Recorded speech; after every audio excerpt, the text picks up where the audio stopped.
All right, welcome to another one from the Outdoor Analyst. Today, I've got a super fun one for you. We are going to be talking about a bird and trout knife. But before we do, hey, if you wouldn't mind hitting that subscribe button if you're new to the channel or haven't done so before. Every subscribe actually really does help me out. And most people don't who actually watch my stuff. So help a brother out. Do the click. Thank you. Leave some likes and some comments down below because we're going to be talking about bird and trout knives. And I just love little EDCs.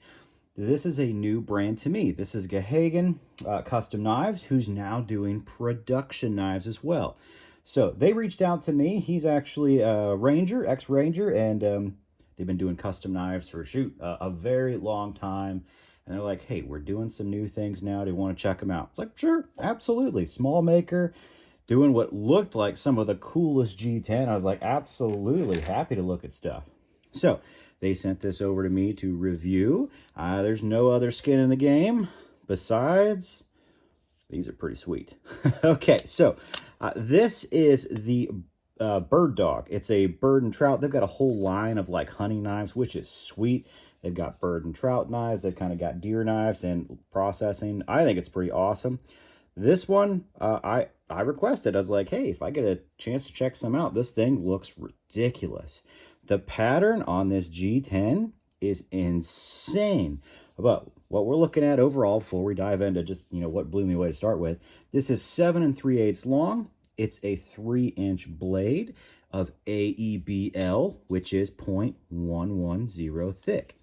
It's a very thin knife. This thing weighs, I believe, 3 ounces, maybe 3 with the whole package. And it is gosh darn ergonomic. Look at the swoops on this thing. Like, this has some absolute amazing curvature. And when you get it in hand, woo, it feels great. Matter of fact, it locks you in. I love the up swoop of this blade. It is absolutely excellent for, honestly, little game prep. I've done some, what do we got here? Morning dove, and then a little bit of squirrels, and then some bass with this sucker. Loved it. It's got a very, very nice thin and slicey edge. Not the thinnest out there. This is a production knife. So they didn't want to go like, honestly, custom level thin because you're dealing with different, I'm just going to say it, you're dealing with different levels of buyers. And when you go that thin, yeah, you can get some damage pretty easy. So this is a little bigger, a little thicker edge on there than like a super thin custom. But I had no issues with squirrels, with birds, with bass, just zipping them right up. And then obviously normal EDC stuff. It's AEBL, so the steel is nice and stainless. It's also incredibly tough. So I don't care that it's at 0.110 thin. Matter of fact, I love that because this thing gets down to a wicked, not a wicked, but a pretty daggone thin edge, guys. Like, this is solid. For a production knife, I really like the sharpness out of box. It was ridiculous. And, man, it feels good. I have large to XL size hands, so keep that in mind. I have extra space on there. It feels awesome in a finger, or like the hand-holding grip. Feels awesome in whatever you would call like a pinch, or I usually just pinch up like this when I'm doing animals. It feels great. Now, granted, it's probably because I have a jacked up like finger up there, double jointed. So I love this feeling. It works great for me. That might not work for some. Some people like to do that pinch instead. Whatever works better for you. Now, the handle scales on these are sick. They are CNC'd, G10, and they have some of the coolest just feathering patterns just all over. Like, shoot, I'm already going to jump into comparisons. Here's the the young buck, and just the patterns on here are incredible. Not only do they look sick, the orange version of this looked amazing too, but I don't know, something about this pattern just stuck with me. But this thing it's grippy. It's very, very grippy, but not too overly textured. I like that a lot. The only part, well, I should say, let's do fit and finish while we're here, because that's part of fit and finish. All around, the blade is actually pretty darn good on here. The plunge grind is darn near perfect. The blade grind, it's a little different, so it's not absolutely perfect, but I had no issues with this one. I think there's just, when you get to the tip, you can see it's a little off on one side versus the other. So it's a little thinner on that side versus that.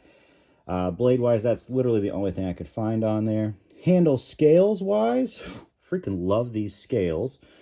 And they are pretty darn good. They do overhang just a hair in the back. Just a hair. You can feel it. You can feel it. You know, I'm a picky person, so I had to like nail it out. That one's pretty much perfect. This one just, because it's CNC, and these aren't, I don't think these are hand done on the back end. I mean, it's normal. Absolutely normal for production. No issues whatsoever. Man, I love the feels. I probably, just for me, this is chamfered. This is actually pretty well chamfered up here. I'm just a sucker for chamfering, and I know it's actually safer that they kind of left a little bit of that lip on there. I know probably long run, I'm actually going to knock that off a little more. Just for me, that's just for me. It's chamfered well, but I am just a sucker for smooth all the way around, even though I know it does kind of give a level of protection just feeling as you're about to overbite. Maybe I have a little fattier fingers and some, so that's probably why it gets me a little bit. Yes, I do lift, but yeah, it is what it is. My hands are what they are, so I feel it when I get over the top there. Other than that, I love this thing. For a production, I think it's spot on. I was even talking with the last Huntsman Outdoors, we were chatting about these. I was like, you know what? I have to really just realize that I have been dealing with some of the best knife makers and knives literally in the entire world this year. And I have to remember what production knives are. You're looking at Tops knives, you're looking at Esse's. This is the Gahhagen's version of it. And what they're doing on handle scales, I don't know if any other production company doing. They're contoured, they're incredibly textured.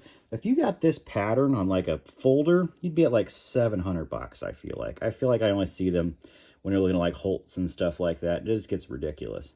Put it on this sweet fixed blade, which is awesome. And you can pull these for under 200. I think, yeah, I will. I actually got a code from them, so you can nail 15% off. Check the links down below. I'll have them on there, which is pretty sweet, honestly. I think this is great for a bird and trout knife. I've been using this all the time. I just chuck it in the pocket and I go. So let's talk about the sheath. Sheath is, I think it's just molded plastic. Honestly, it's not Kydex. Fits in great. There is a little bit of wobble if you're like whipping it around like that.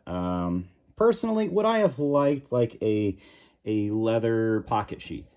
Yes. Would I have liked a taco Kydex where I could clip this onto the pocket? Yes.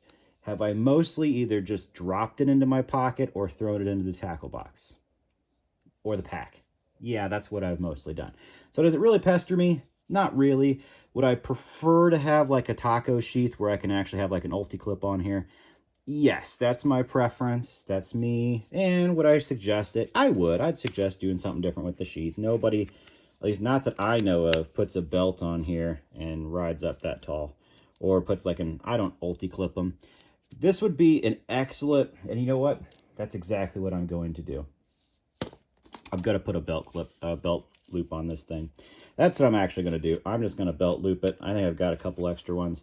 So I'm going to do this so I can appendix carry this, because this is a sweet appendix carry. It's perfect. That's what I'm going to do with it, honestly. So I'm going to leave it as is, actually, because I was really wondering, what am I going to do with the sheath?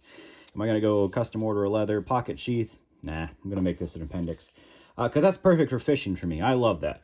It's on you. It's open when you got your bass. Bam. Ready to roll, especially if you need to just honestly do something with the reel. I really like that. So let's put some comparisons out there. Let's go nuts. This is going to be a custom from Joe Mangiafico. Did I just say custom versus production? I did. This is the, I think, the little Ortis. Another great little fishing, little bird and trout knife for me. It has a little more belly, a little different blade for sure. It's not up swooped nearly as much, but does have an up swoop on there. So you get a little bit, I think they're actually equal, 3-inch blade on there.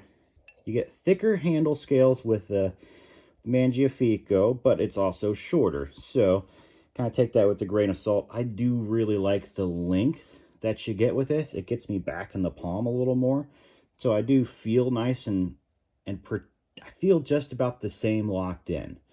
but this is thinner, this is thicker. And I think that's your differences. This does it with the thickness in the back, this does it with the length. Two different ways to go at it. They both work absolutely fine. Another little option there.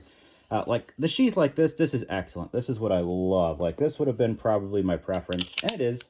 Sheath-wise, this thing drops in the pocket. Okay, Joe Mangiafico does make some of the best sheaths just out of the factory. I'm just not gonna lie. He does.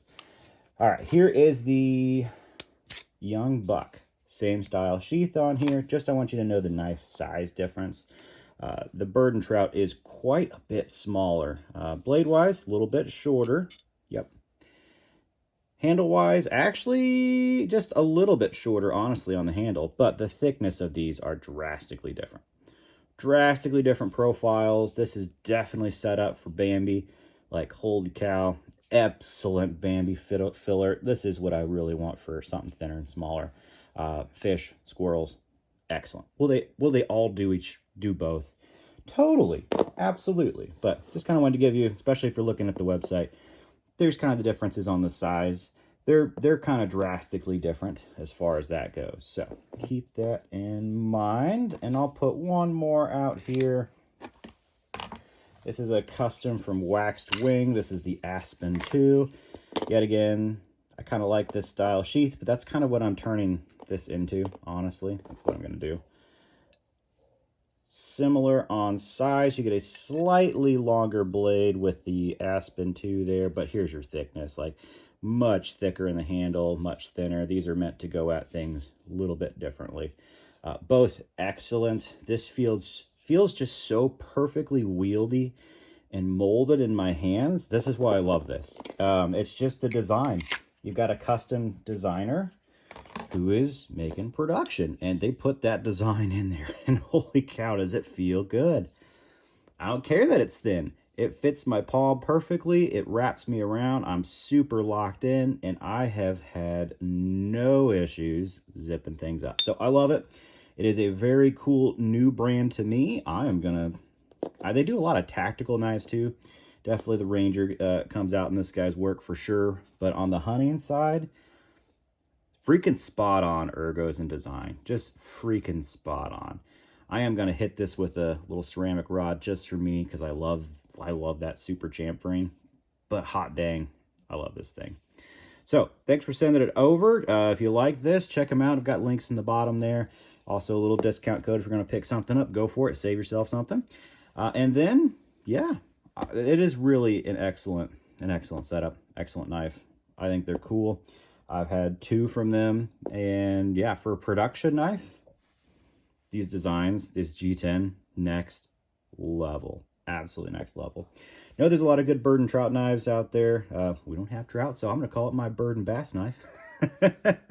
Welcome to the Midwest. But yeah, leave some comments down below. Let me know what you think. Let me know some other good options out there too, just because this one's solid though. I just love this design. If there's anything kind of like this design, yeah, hit me up. But oh man, love this thing. All right, I will catch y'all on the next one.